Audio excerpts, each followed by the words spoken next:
Okay, we're back at the LouisianaBelieves.com website. We're going to be researching the curriculum today to see if this curriculum has any particular agenda to it. We're going to start in kindergarten. Okay, we're going to start in kindergarten. And we're going to scroll down to Unit 2, Activity 6. Okay, and we're going to see that in Unit 2, Activity 6 in kindergarten, the students are going to be remembering important people of America's past, and they're going to read over the course of the year the book 50 American Heroes Every Kid Should Meet. Sounds like a good idea. You would want your student to know about heroes in kindergarten. So let's see what kind of heroes this book is going to have. I'm going to go over to Amazon. I've already pulled up the book, 50 American Heroes Every Kid Should Meet. This is the first page of heroes that they're going to be talking about. Is it just me, or do these people really kind of lower the bar for what you would call heroes? Now here's the one that I find the most interesting choice for hero. Dolores Huerta, and I'm not completely sure I'm pronouncing her name correctly, so I hope I'm at least doing her that justice. Who is Dolores Huerta? If you've not heard of her, well, maybe it's because you've not really been looking at the Democratic Socialists of America Party, because if you go to their website, she, right here, is one of their honorary chairs. And if that's what you want your kindergartner to have as a hero, the Socialist Party, well, okay, they're going to learn it now in kindergarten per the Louisiana curriculum. Let's go back to the curriculum. Let's look at first grade.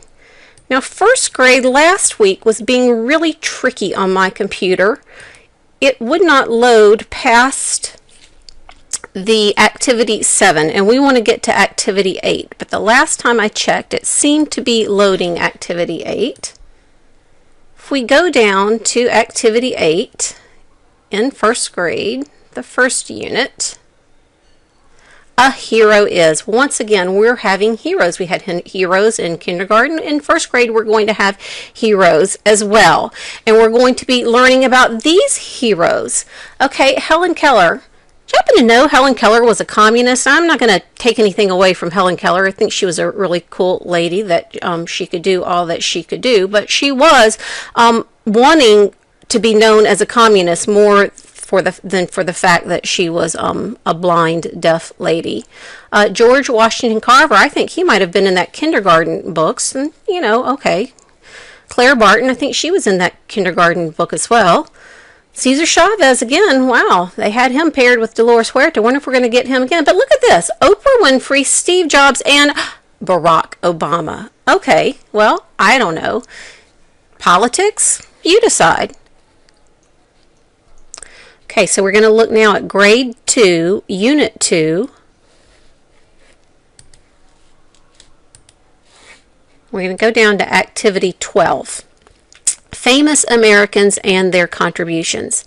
And just in case we didn't get enough of Barack Obama in the first grade, in second grade we're going to learn that he is now famous.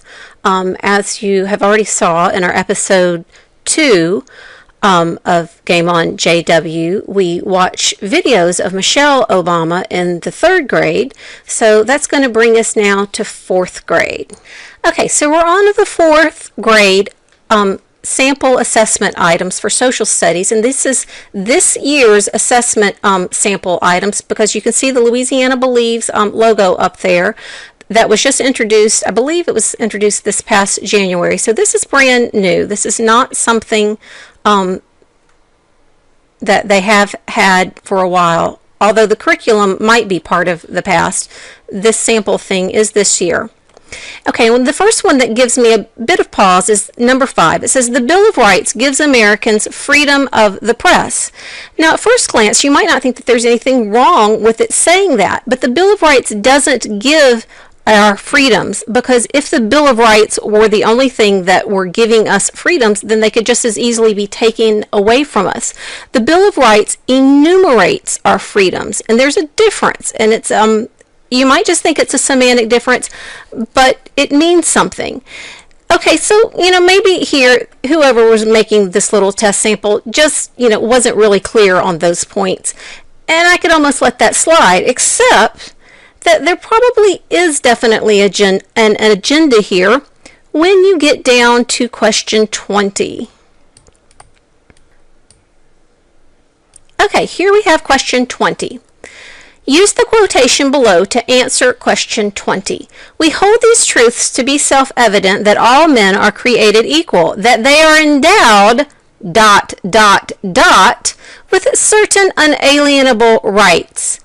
The reason those dots are there is because they are taking the place of three very important words, and those words are by their creator. Now, you might think that I'm upset about this because of a religious preference for those words to be in there. But the fact is that religion has no purpose with those words. The reason those words are important to people is because the rights were given by something other than the government. The government wasn't giving us those rights. They were given by the Creator. It doesn't matter if your Creator is God or nature or Allah or anyone else. It was that something other than the government was giving the rights. And that is why that's very important that that be left in there. But certainly, people today might think that was a religious reference, and which is probably the reason it was taken out. You decide.